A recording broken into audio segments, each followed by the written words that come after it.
¿Qué supone la muerte de Sinwar para Hamas, teniendo en cuenta que es su segundo líder asesinado en 3 meses? Juan, muchas gracias por la invitación. Bueno, varias cosas. Yo creo que la muerte o la dada de baja, más bien hay que decirlo con palabras técnicas, la dada de baja de Sinwar va a suponerse sin duda alguna un viraje y un cambio, un giro en la ecuación que vivimos como espectadores ahora en Medio Oriente. Pero, sin embargo, habrá que ver algo interesante y es que el portavoz de las fuerzas de seguridad israelíes, así como su ministro de Defensa, han dicho que Sinwar gozaba sin casi un apoyo representativo dentro de Hamas. Y esto puede significar dos cosas. Uno, que la muerte de Sinwar no signifique mucho estratégicamente para Israel, pero sí signifique mucho en términos políticos. De otra parte, Hamas dice que no dará su brazo a torcer y que seguirá con los rehenes en su poder. ¿Cuál es la fuerza de guerra con la que en este momento cuenta Hamas? Bueno, Hamas cuenta con una red de túneles lo suficientemente importante y un complejo, digámoslo así, en términos exactos también un complejo militar lo suficientemente poderoso en términos de guerra y guerrillas. En los últimos 6 meses, Hamas ha cambiado su estrategia de lucha terrorista para convertirse ya no solamente en un ejército como era antes, sino en los últimos 6 meses ha sido una suerte de guerra de células terroristas, una suerte de guerra de guerrillas y una guerra de movimientos. Esto supone unas problemáticas, unas dificultades mucho más amplias y de más envergadura para las fuerzas regulares del ejército israelí. Las tácticas de combate, las tácticas de guerra a través de los túneles, de las redes, inclusive con la evidencia que existe a propósito de su incursión e inmersión dentro de la población civil, pues supondrá, por supuesto, una mayor guerra híbrida, una mayor guerra asimétrica y, por supuesto, sus retaguardias estratégicas serán de alguna u otra manera todavía en resguardos civiles. Lo interesante de todo esto es que habrá que ver cómo reacciona Hamas a esto, no tanto cómo reacciona Israel, sino también cómo reacciona Hamas, inclusive Hezbollah y el propio Irán. La ecuación en Medio Oriente está en esta oportunidad lo suficientemente tensa para resolverse por lo menos con una tregua o con un alto al fuego por el momento.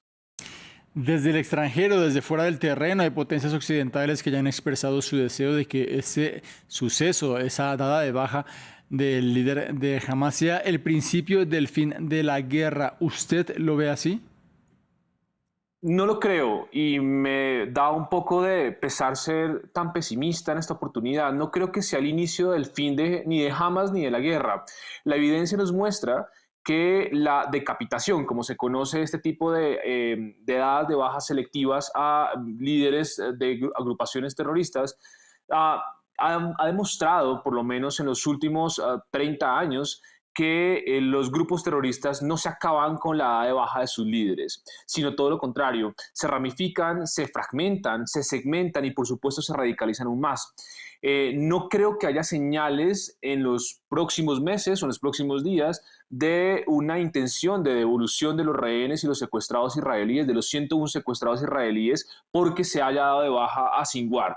Todo lo contrario, creo que en la nota de introductoria ustedes lo mostraban, ¿no? Como la parte política de Hamas ha dicho que efectivamente no van a entregar los rehenes y esto podría incluso atrincherar a las partes. Habrá que ver un poco el cálculo político de Benjamin Netanyahu dentro de Israel, si va a vender este golpe como un asunto exclusivamente político o si tiene algo que ver con dinámicas estratégicas. Recordemos lo que pasó con la de baja de Osama Bin Laden a manos de los Estados Unidos en Abbottabad, Pakistán. La muerte de Osama Bin Laden no supuso el fin de Al Qaeda, todo lo contrario, supuso unas ramificaciones, incluso supuso una herencia que se convirtió en Estado Islámico. En ese sentido, ¿cómo califica usted entonces la estrategia de Israel de acabar con dirigentes, particularmente en el caso de Hezbollah? Escuchamos al primer israelí que llegó a decir que mataremos al sucesor del sucesor.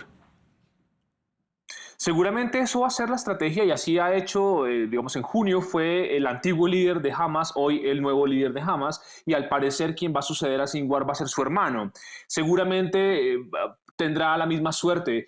La erradicación de las cabezas, no, insisto, no significa la eliminación del grupo, precisamente porque estos grupos terroristas islámicos, por supuesto, lo suficientemente radicalizados, obedecen no a una causa particular ni mesiánica, sino a una causa en términos colectivos y, por supuesto, de construcción de su propia narrativa. Esto significará que, sin importar a quién se dé de baja, los sentimientos antisemitas, los sentimientos anti-israelíes, por supuesto, van a prosperar aquí mientras que Israel tenga ocupaciones dentro del territorio palestino.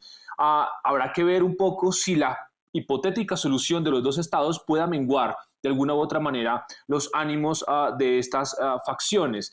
También es cierto que esto podría aún más atrincherar y, por supuesto, volver aún más rígida la resistencia islámica. Recordemos que la resistencia islámica son estos grupos islamistas, terroristas, que hacen parte de un eje de resistencia y, por supuesto, de contraparte, apoyados por Irán, son los proxies de Irán, que por supuesto ponen en riesgo también la seguridad de Israel, hay que decirlo también así.